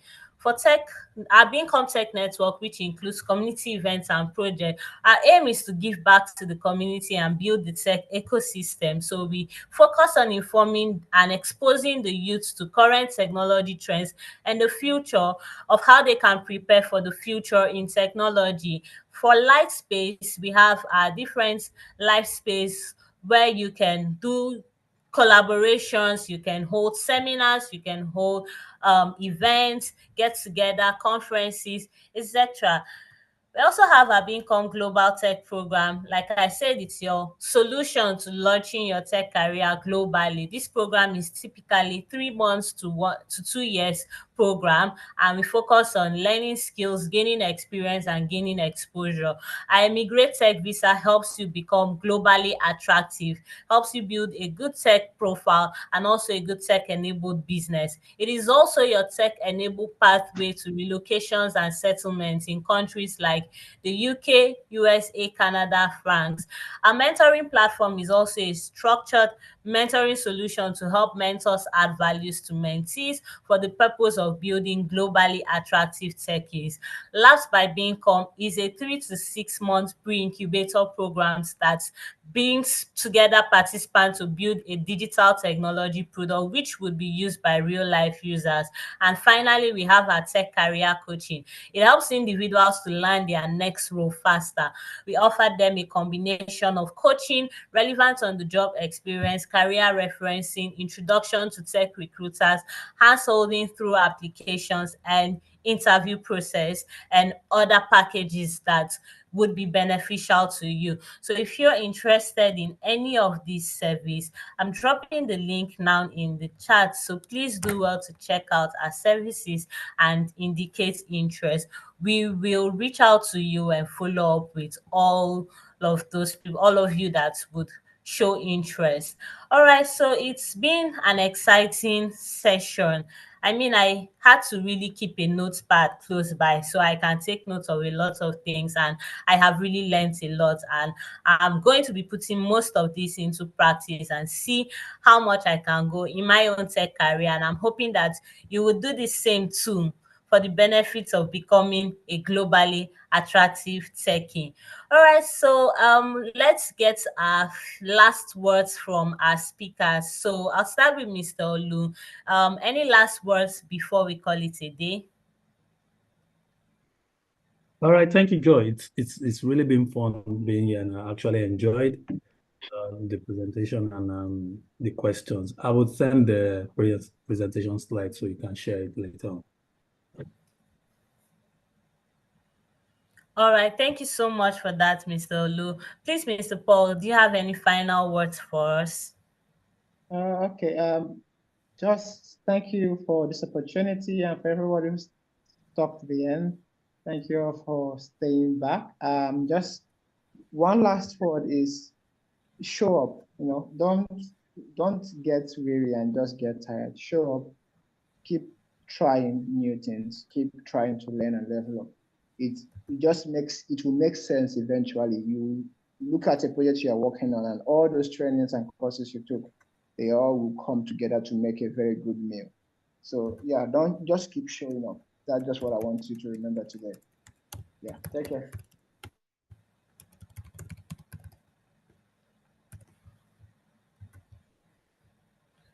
All right, please, can everyone hear me? Yeah, we can hear you. I can hear you. Okay. Okay, so that's good. Thank you so much, Mr. Paul. Thank you, Mr. Lu. Thank you for taking out time to join us in this session. So on my screen, you can see our community. We have a very vibrant community called Bincom Tech Network, where we share knowledge. You can get opportunities there, job opportunities. You can connect with like-minded people. You can connect with tech experts in this community. So I'll be dropping the link, and if you're interested in getting the slides from our speakers, I'll be sharing it in our community. So please do well to join our community. I'll be dropping the link here. And for everyone who took out time to be a part of this event, I don't know how to say this, but you guys are amazing. Thank you so much for taking our time to join us for this edition of our ICT Career Talk. ICT Career Talk holds every last Saturday of every month. So if you're interested in getting information of the next ICT Career Talk, please do well to follow us on social media. We'll be sharing our posts, will be updating you on the next ICT Career Talk. But if you register for this event, great. We'll also send you reminders for the next ICT Career Talk. I want to see all of you there. So please make plans to join us in the next ICT Career Talk. Thank you so much for being a part of this session. I dropped the links to our speakers' handles, so please let's connect with them. Thank you, thank you for joining this event. Except anybody has rice and stew very plenty, I'm very open to get them, but I think we can call it a day.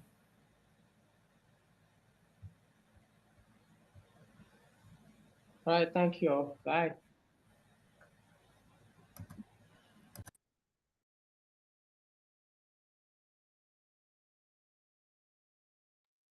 All right, bye. Thank you, Joy.